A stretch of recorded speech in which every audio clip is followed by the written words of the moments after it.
하나님께서 오늘 우리에게 주실 말씀은 말라기서 3장 7절부터 12절까지 대독하겠습니다.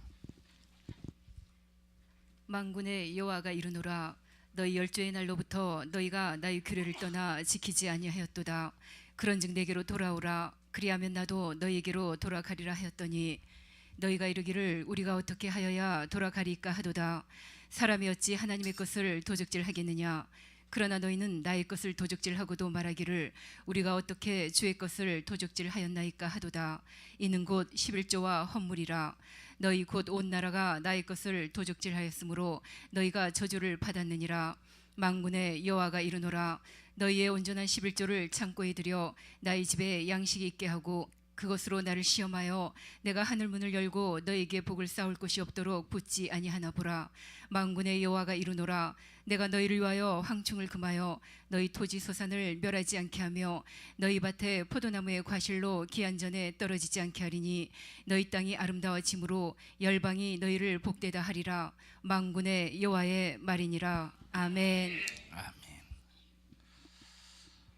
11조에 관해서 여러분들이 말씀을 전할 때 목사가 성도들의 돈을 긁어 모으려는 수단으로 여러분들이 듣지 말고 하나님과 여러분의 관계가 평강의 복이 임하는 그런 축복된 성도가 되기를 바라는 진실한 마음으로 듣고 여러분들이 11조 때문에 하나님과 막히지 않기를 바랍니다.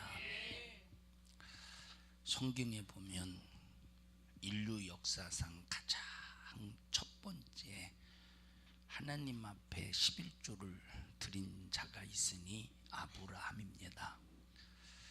아브라함이 11조를 드릴 때 누구에게 11조를 드렸습니까?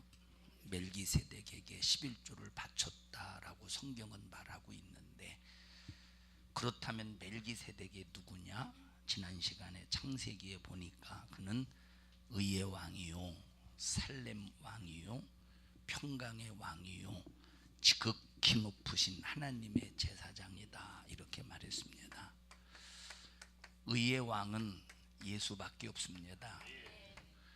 우리에게 평강을 주는 평강의 왕은 역시 예수밖에 없습니다. 우리의 죄를 해결해 주시는 지극히 높으신 하나님의 제사장 역시 누구밖에 없느냐? 예수밖에 없습니다. 그래서 멜기세덱은 예수 그리스도를 말하고 있습니다. 그런데 이런 아브라함이 전쟁에서 승리하고 돌아올 때 누구를 만났느냐? 요 멜기세덱을 만났어요.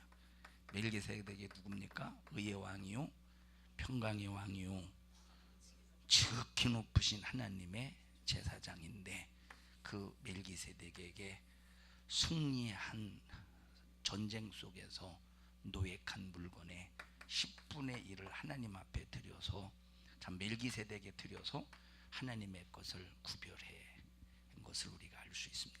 그러면 왜 여기 멜기세덱을 의의 왕으로 표현하고 평강의 왕으로 표현하고 여기 하나님의 지극히 높으신 제사장으로 표현했을까라고 할 때, 바로 우리가 11조를 드리는 요 대상 멜기세덱은 우리의 11조를 받으시고 우리에게 의를 이루시고 우리에게 평강을 이루시고 우리의 죄를 해결하시는 그 분에게 11조를 드림으로 하나님과 화목한 관계를 이루기 위한 고백으로 11조를 드리는 겁니다.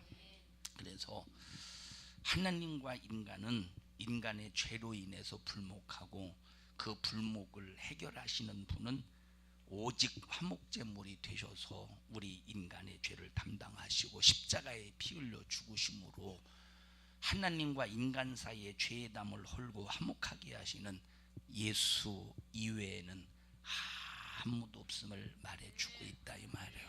예수님만이 화목제물이 되셨다. 자, 그렇다면 아브라함이 11조를 바친 멜기세덱은 장차 육신을 입고 오시는 예수님을 말해주고 있는데, 근데 멜기세덱에게 예수라는 이름을 창세기에서 또 다시 말하면 구약에서 붙일 수 없는 이유는, 멜기세덱은 예수라고 그랬잖아요, 그죠? 멜기세덱은 장차 오실 예수입니다.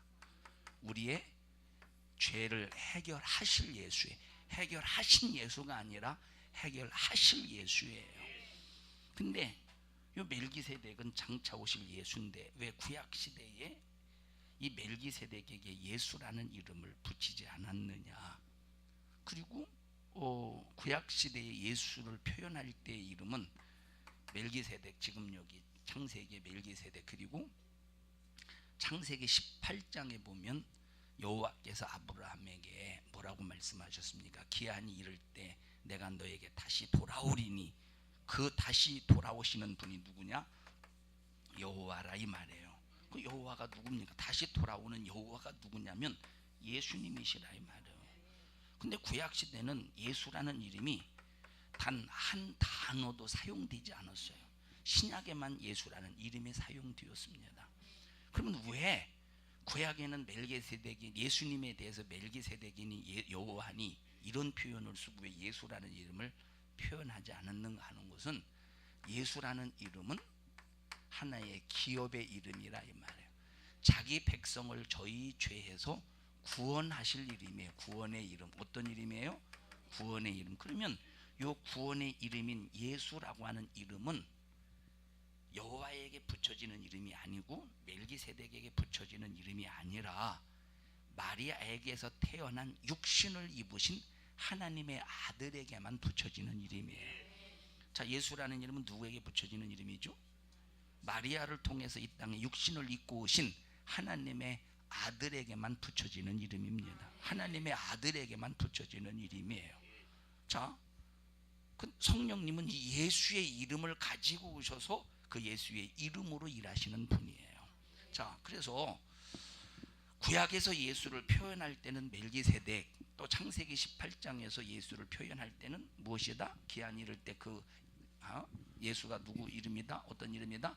여호와로 표현했다 이 말이에요. 그래서 아브라함이 지극히 높으신 하나님의 제사장인 멜기세덱에게 11조를 드린 것은, 당신은 지금 아브라함이 멜기세덱에게 11조를 드리면서 고백하는 이 고백의 내용이 뭐냐면, 당신은 장차 오실 예수 그리스도로서 믿음의 조상인 나, 믿음의 조상 나가 누구예요? 아브라함이라 이 말이에요. 믿음의 조상 나, 다시 말하면 믿음의 후손들의 죄를 해결할 것입니다 라고 하는 고백으로 멜기세덱에게 11조를 드린 겁니다. 아브라함이 멜기세덱에게 11조를 드릴 때 그냥 10분의 1 하나님 것이니까 구별해서 드렸다, 그 수준이 아니라, 자, 지극히 높으신 하나님의 제사장이라고 그랬잖아요. 제사장은 죄를 담당해서 죄를 해결해 주는 사명이 있다 이 말입니다.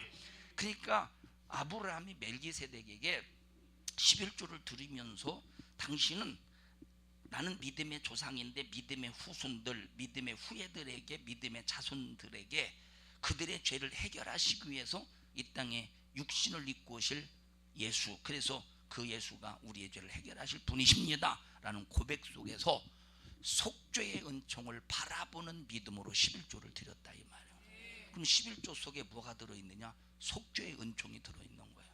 11조 속에 구원의 고백이 들어있는 거예요. 11조를 드릴 때 이런 구원의 고백을 가지지 못하면 우리가 그 11조는 하나의 기부금에 불과합니다. 11조는 절대 기부금이 아닙니다. 11조는 구원의 은총을 고백하는 믿음의 고백으로 하나님 앞에 드리는 거예요. 자, 그러면 11조 안 드리는 사람에게 지극히 높으신 하나님의 제사장으로서의 그 기능이 예수를 통해서 나타나겠는가? 그냥 단순하게 11조 안 드리면 도둑놈이다, 이런 차원에서 우리가 이해하지 마. 그런 차원에서만 이해하지 말고 더 높은 차원에서 우리가 이해를 해야 된다 이 말이에요. 그래서 11조는 하나님과 나와 관계 속에서, 자, 하나님과 나는 어떤 관계냐면 죄로 인해서 불목의 관계입니다. 11조를 드리면서 멜기세덱에게, 아브라함이 멜기세덱에게 11조를 드리면서 나는 지금 하나님과 관계 속에서 죄로 인해서 불목의 관계인데, 당신이 11조를 받으시고 내 믿음의 후손들을 위해서 장차 육체를 입고 와서 십자가에 피 흘려 죽음으로 화목의 관계를 이루시옵소서. 그 고백으로 11조를 드리는 것이다 이 말이에요. 그 고백으로 11조를 드릴 수 있는 약속이 뭐냐면 멜기세덱은 누구래요? 지극히 높으신 하나님의 제사장이라 이 말이에요. 하나님과 평강을 이루시게 하는 분이시라 이 말이에요. 그럼 11조를 드리지 않는 사람은 하나님과의 평강이 깨지는 거예요. 11조를 드리지 않는 사람은 하나님과의 화목이 이루어지지 않는 거예요. 그런데 오늘날 어떤 목사님들은 11조를 안 드려도 된다고, 그것은 구약시대의 사건이라고 말하면서 성도들을 하나님과 관계 속에서의 평강을 깨버리고 하나님과 화목의 관계를 깬다고 할 때 얼마나 이것이 무섭고 두려운 일입니까? 그래서 멜기세덱은 아브라함에게 11조를 받고 장차 육체를 누가 입고 오시는 거예요? 장차 육체를 누가 입고 오셔?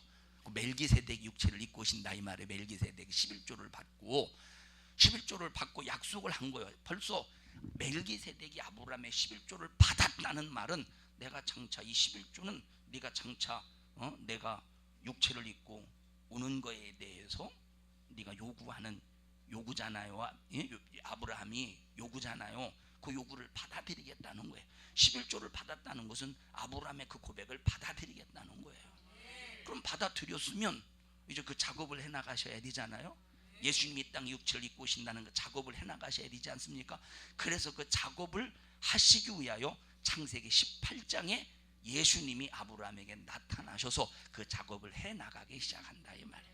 자, 멜기세덱의 사건이 창세기 몇 장에 나와 있어요? 12장에 나와 있어요. 14장에 읽어보세요. 14장에 아브라함이 그돌라오멜과 그와 함께한 왕들을 파하고 돌아올 때에 소돔왕이 사회 골짜기 곧 왕국에 나와 그를 영접하였고 살렘왕 멜기세덱이 떡과 포도주를 가지고 나왔으니 그는 지극히 높으신 하나님의 제사장이었더라. 그가 아브라함에게 축복하여 가로되 천지의 주제시요 지극히 높으신 하나님이여 아브라함에게 복을 주옵소서. 너희 대적을 네 손에 붙이신 지극히 높으신 하나님을 찬송할지로다. 자, 너희 대적을 파하신 지극히 높으신 하나님을 찬송할지라. 그럼 멜기세덱이 누구냐? 너희 대적을 파하시는 분이시라. 지극히 높으신 하나님이시라 이 말이에요.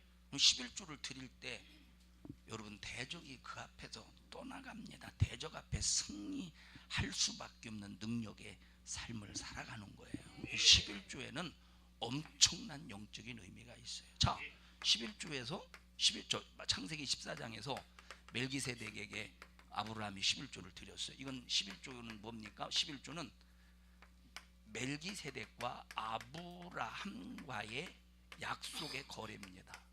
11조가 뭐예요? 약속의 거래. 멜기세덱과 아브라함과 약속의 거래라 이 말이에요. 11조를 멜기세덱에 드리면서 당신은 의의 왕이요 평강의 왕이요 지극히 높으신 하나님의 제사장입니다.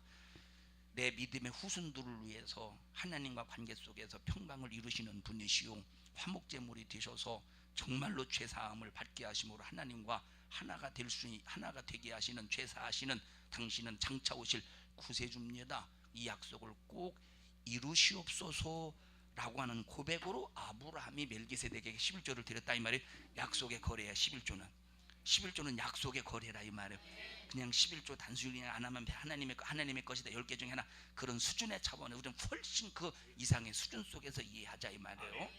약속의 거래. 그러면 하나님 이 아브라함과 멜기세덱이 이 약속을 이루어서 이 멜기세덱은 장차 오실 예수의 육신을 입고 오실 마리아의 뱃속에 임할 그런 예수님이라 이 말이에요. 이제 거래를 했으니까 약속의 거래를 이루어져 했으니까 이제 구체적으로 증거가 있어야 되지 않겠어요? 증거가 그 약속 지극히 높으신 하나님의 제사장으로서 화목제물이 내가 뒤어서 이 땅에 올게 라고 하는 이거는 이제 아브라함이 11조를 바침으로 고백을 했으니까 11조를 바침으로 그리고 멜기세덱 그 받음으로 알았어 이제 우리는 약속이 이제 거래가 이루어졌어. 그럼 이제 하나님이 증거를 주셔야 되잖아요. 하나님이 증거. 그 증거가 어디에 나오느냐? 창세기 18장에 그것이 바로 증거라 이 말이에요. 장차 기한이 이를 때 14장에서 18장으로 넘어오는 거예요. 읽어보세요. 그가 가라사대 기한이 이를 때에 내가 정녕 내게로 돌아오리니 네 안에 사라에게 아들이 있으리라 하시니 사라가 그 뒤 장막문에서 들었더라. 자, 기한이 이를 때 장차 내가 너에게 다시 돌아오리니 네 안에 사라에게서 아들이 있으리라. 이제 창세기 14장에서 약속을 했기 때문에 18장에 와서 구체적으로 이제 내가 너에게 올게. 내가 너에게 올게. 기한이 되면 내가 너에게 올게. 왜 오느냐? 인류를 구원하실 구세주로서 이제 그 약속을 이루시기 위해서 오신다는 거예요. 좀 이해해 가십니까? 약속을 이루시기 위해서. 자, 하나님이 이제 창세기 18장에서 약속을 하셨어요. 누가 약속한 겁니까? 그래서 창세기 14장에서 아브라함에게 나타난 장차 오실 예수는 어떤 이름으로? 멜기세덱이라는 이름으로. 창세기 18장에서는 장차 오실 예수가 어떤 이름으로 나타나셨어요? 아브라함에게 여호와라는 이름으로 나타났다 이 말이에요.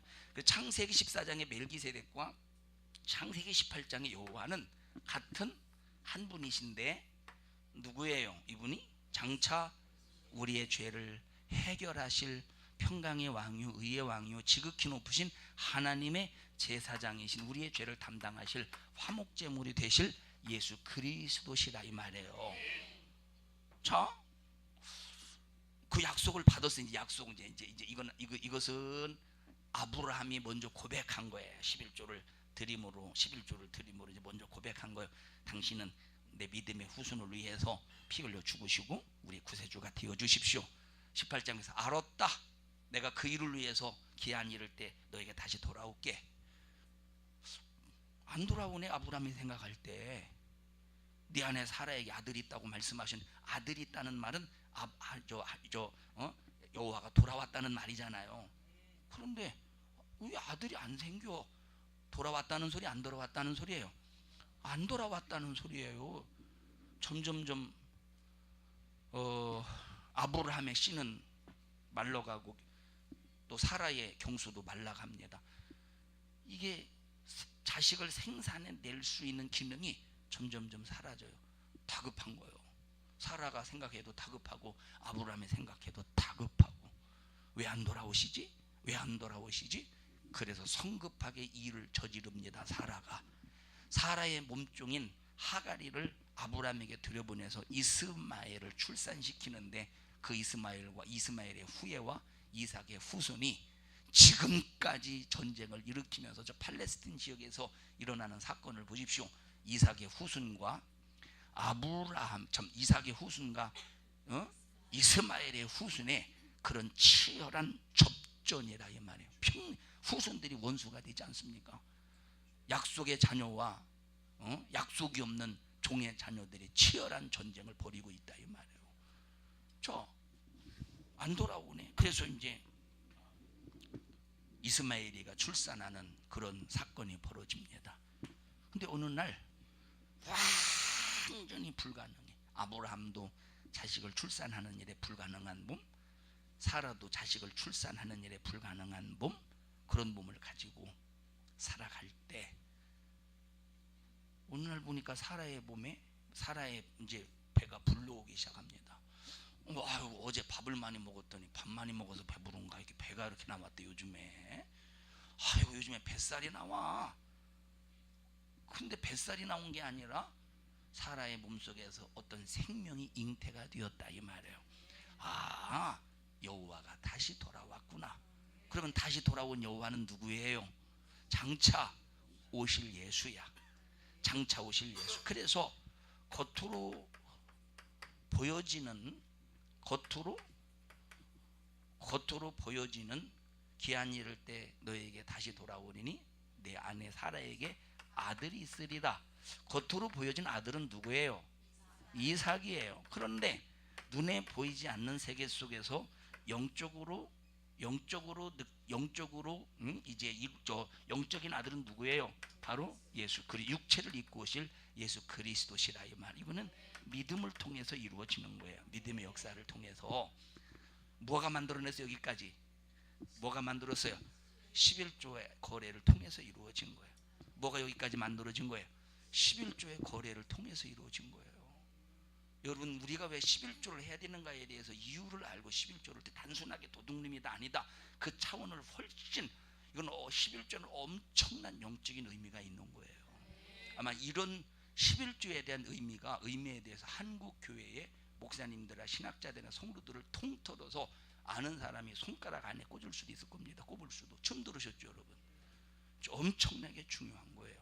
그러니 이런 영적인 의미를 모르니까 11조를 뭐 드려야 되느니 안 드려도 되나느니 이런 논쟁이나 했었고 있다 이 말이에요. 그러나 11조에 대한 이 영적인 의미 속에서 왜 아브라함이 가장 최초의 멜기세덱에 11조를 드렸으며 11조의 사건 이후에 창세기 18장에서 여호와가 왜 기한이 이를 때 그 말씀에 약속을 하셨으며 왜 사라의 100원을 갑자기 배불러 왔는가, 경수가 마르고 아브라함의 씨가 말랐는데 갑자기 왜 배불러 왔는가 하는 것은 멜기세덱이 평강의 왕으로 의의 왕으로 지극히 높으신 하나님의 제사장으로서 인간의 구원, 인간의 죄를 해결해서 인간을 죄에서 구원해 내기 위한 작업을 이렇게 해나가시는 거예요. 그림이 그려지잖아요. 지금 그림이 그려진다 이 말.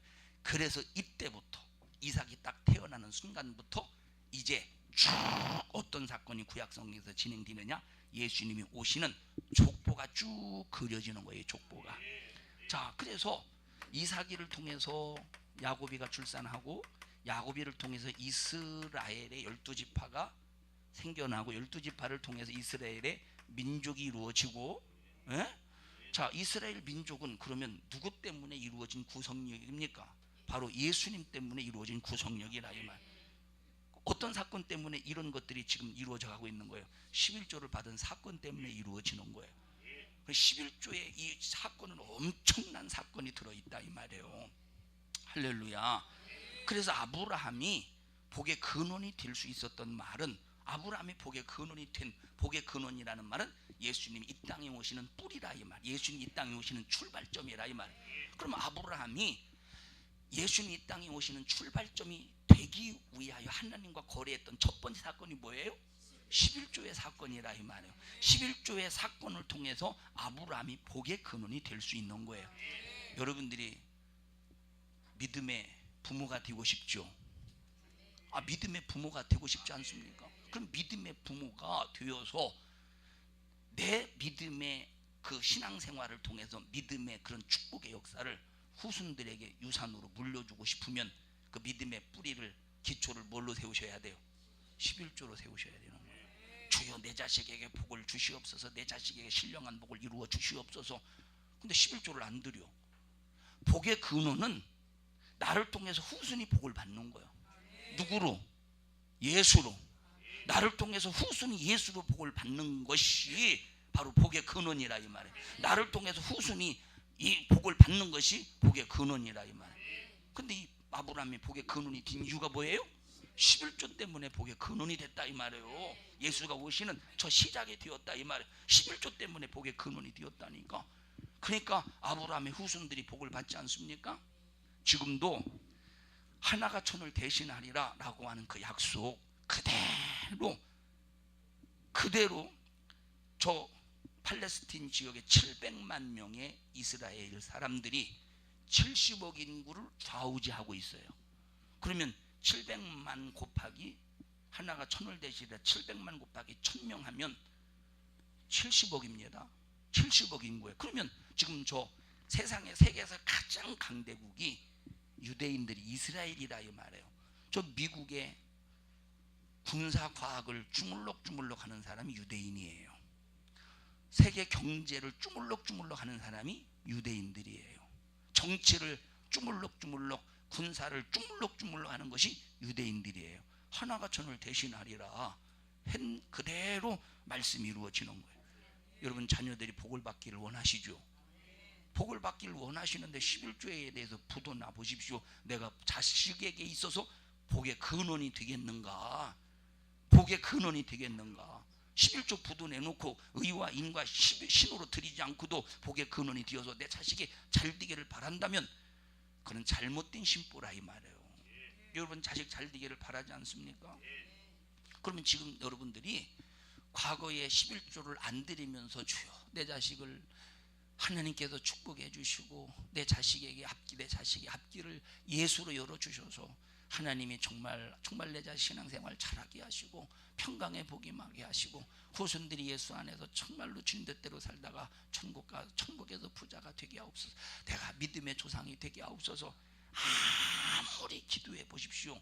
복의 근원이 안 되는데 뭘 안 드리면 11조를 안 드리면 복의 근원이 안 되는데 어떻게 자식들에게 후손들에게 복이 임하겠습니까? 11조라고 하는 것은 단순히 도둑놈의 차원 속에서 네가 도둑되지 않기 위해서 11조를 드리라는 그 수준이 우리가 아님을 알아야 됩니다. 그래서 복의 근원이라는 말은 예수 그리스도가 이 땅에 오실 것을 하나님으로부터 약속을 받고 그 약속을 이루는 첫째 조상이 되었다는 거예요. 여러분들이 여러분의 자손에게 후손들에게 복을 주는 첫째 조상이 되기 위하여 11조를 드리세요. 철저하게 드리세요. 고백하세요. 주여, 하나님과 나 그리고 내 후손들이 하나님과 평강의 복이 임하게 하옵소서. 하나님의 의가 이루어지게 하옵소서. 지극히 높으신 하나님의 제사장으로서 내 후손들이 항상 예수로 죄사함 받고 신령한 구원의 축복 속에서 살게 하옵소서. 그러면서 11조를 드려보십시오. 열리지 않겠습니까? 그래서 아브라함과 다윗의 자손 예수 그리스도의 세계니라. 그럼 멜기세덱이 도대체 누구냐? 우리 히브리서에서 나오는 멜기세덱에 대해서 한번 읽어보십시다. 히브리서 7장에 이 멜기세덱은 살렘 왕이요 지극히 높으신 하나님의 제사장이라. 살렘이 뭔 뜻이죠? 평강이라는 소리며 평강의 왕이라는 소리예요. 또 지극히 높으신 하나님의 제사장이라 여러 임금을 쳐서 죽이고 돌아오는 아브라함을 만나서 복을 빌어줬다는 거예요. 그럼 멜기세덱이 아브라함에게 빈 복이 뭐예요? 아브라함에게 빈 복이 뭐겠어요? 아브라함에게 빈 복이 뭐겠어요?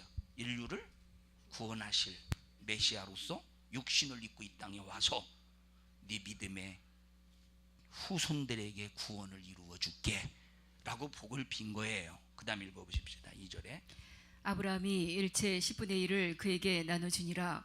그 이름을 번역한즉 첫째 의의 왕이요 또 살렘 왕이니 곧 평강의 왕이요 아비도 없고 어미도 없고 족보도 없고 시작한 날도 없고 생명의 끝도 없어 하나님 아들과 방불하여 항상 제사장으로 있느니라. 그러면 아비도 없고 어미도 없고 누구라는 소리입니까? 천지간에 아비 어미 없는 분이 누구밖에 없습니까? 하나님의 아들밖에 하나님밖에 없어요. 그 다음에 4절 이 사람의 어떻게 높은 것을 생각하라. 조상 아브라함이 노략물 중 좋은 것으로 10분의 1을 저에게 주었느니라. 레위의 아들들 가운데 제사장의 직분을 받는 자들이 율법을 조차 아브라함의 허리에서 난 자라도 자기의 형제인 백성에게서 10분의 1을 취하라는 명령을 가졌으나 레위 족보에 들지 아니한 멜기세덱은 아브라함에게서 10분의 1을 취하고 그 약속 얻은 자를 위하여 복을 빌었나니. 자, 이게 중요한 얘기입니다. 다시 한번 읽어보십시다. 5절 6절 다시 중요한 얘기예요. 레위의 아들들 가운데 제사장의 직분을 받는 자들이 율법을 조차 아브라함의 허리에서 난 자라도. 자, 레위 지파 중에서 제사장의 직분을 이제 받은 자들이 있잖아요. 그게 아론의 후손들이죠. 자, 근데 그들이 누구의 허리에 있었어요? 그 아브라함이 누구예요? 멜기세덱의 무한 사람이에요. 11조를 드린 사람인데, 자, 아브라함이 이제 멜기세덱의 11조를 드린 사람인데, 그러면 아브라함 이 허리에 누가 있었다는 소리예요? 누가 있었다는 거예요? 레위인이 있었다는 거예요. 그러니까 요 레위인이 아브라함의 허리에 있었으니까 아브라함이 멜기세덱의 11조를 드릴 때 자동적으로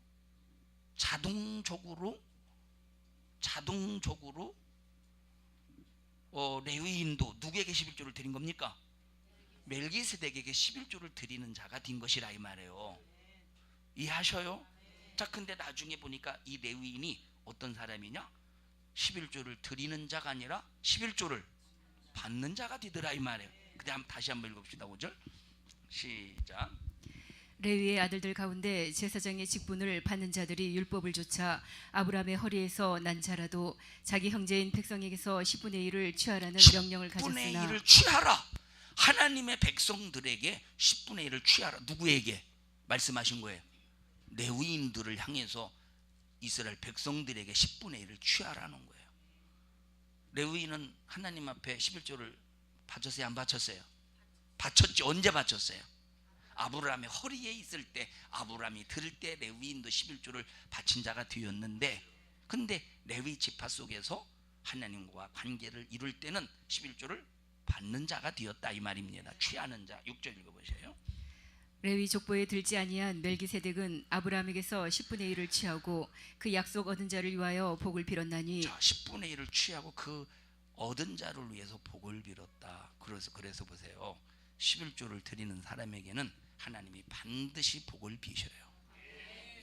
그래서 보세요. 말라기 3장에 보니까 네가 11조를 드린 다음에 하나님께서 어떻게 하는 걸 잘 봐봐. 하늘 문을 쫙 열어버리고 너의 창고에 쌓을 것이 없도록 넘치게 부어주신다는 거예요. 그런 복을 주신다는 거예요. 그런 복을, 그 최고의 복이 생명의 복입니다. 생명의 복은 마귀를 멸하고 귀신을 쫓아내고 질병을 고치고 생명의 힘을 통해서 영육간의 문제를 해결할 수 있는 거예요. 그 엄청난 복이죠. 엄청난 복. 10절 7절 보십시다. 폐일언하고 낮은 자가 높은 자에게 복빔을 받느니라. 또 여기는 죽을 자들이 10분의 1을 받으나 저기는 산다고 증거를 얻은 자가 받았느니라. 이스라엘 백성들은 레위인들이, 이스라엘 백성들 중에서는 레위인들이 11조를 받았잖아요. 근데 그들은 죽은 자들이요. 죽은 자들이 11조를 받아. 죽은 자들이 뭘 할 수 있겠습니까? 근데 우리가 하나님 앞에 드리는 11조는 죽은 자들에게, 죽은 자들이 10분의 1을 받은 것이 아니라 산다고 증거를 얻은 자가 받았느니라. 11조는 살아있다는 증거입니다. 그래서 하나님, 나는 살아있는 예수로 산 사람입니다. 11조는 아무나 드리는 것이 아니라 내가 예수로 산 사람만 살았다는 고백으로 11조를 드리는 거예요. 11조를 드리지 않은 사람이 살아있는 하나님과 관계 속에서 나는 살아있는 사람입니다 고백하는 사람이 아니라는 거죠. 11조는, 그래서 여러분 11조를 드리지 않았을 때 하나님과 관계 속에서의 믿음의 고백은 부도나고 마는 거예요. 11조를 드려야 믿음이 고백이 부도가 안 나지. 자, 10절 9절 읽어보세요. 또한 10분의 1을 받는 레위도 아브라함으로 말미암아 10분의 1을 바쳤다 할 수 있나니, 이는 멜기세덱이 아브라함을 만날 때에 레위는 아직 자기 조상의 허리에 있었음이니라. 이해하시죠? 5절에 보면 레위의 아들들 가운데 제사장의 직분을 받은 자들인, 레위의 직분을 받은 자들이 자기 형제인 백성에게서 10분의 1을 취하라는 명령을 받았다 이 말입니다.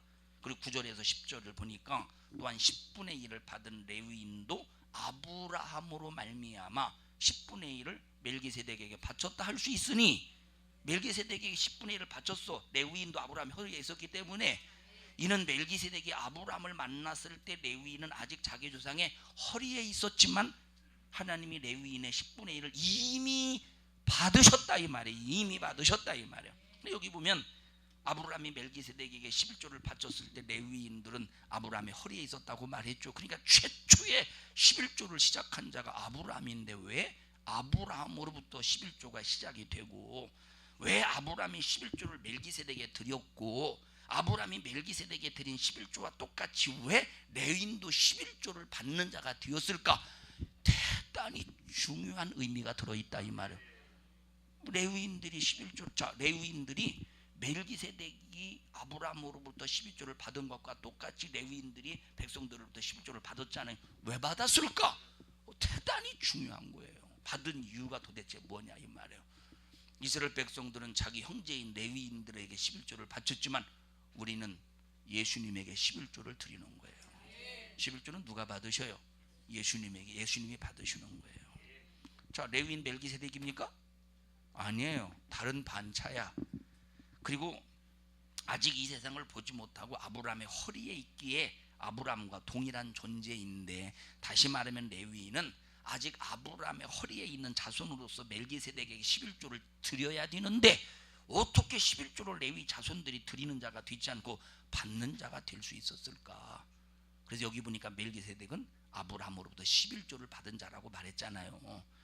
아브라함으로부터 11조를 받은 멜기세덱을 번역해 보니까 의의 왕이요, 살렘 왕이요, 평강의 왕이요, 지극히 높으신 하나님의 제사장이다. 멜기세덱을 번역하면 그런 함축적인 의미가 들어있다는 겁니다. 그래서 자주 말합니다만 의의 왕은 예수밖에 없어요. 평강의 왕은 예수밖에 없어요. 지극히 높으신 하나님의 아들은 예수밖에 없어요. 어미도 없는 분은 예수밖에 없어요. 애비도 없는 분은 예수밖에 없어요. 예수밖에 없다 이 말. 자, 그래서 하나님과 인간 사이에서 평강을 가져올 수 있는 예수 그리스도다. 멜기세덱은 평강을 가져오는, 평강하기를 원하시면 11조 온전히 하셔야 돼요. 그리고 여러분 후손들에게 믿음 복의 근원이 되려면 11조 온전히 하셔요. 11조 온전히 하지 않고도 자식들이 후손들이 복을 받기를 바라는 복의 근원이 된다면 그건 잘못된 생각이죠.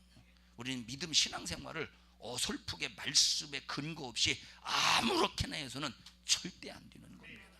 절대 안 되는 겁니다.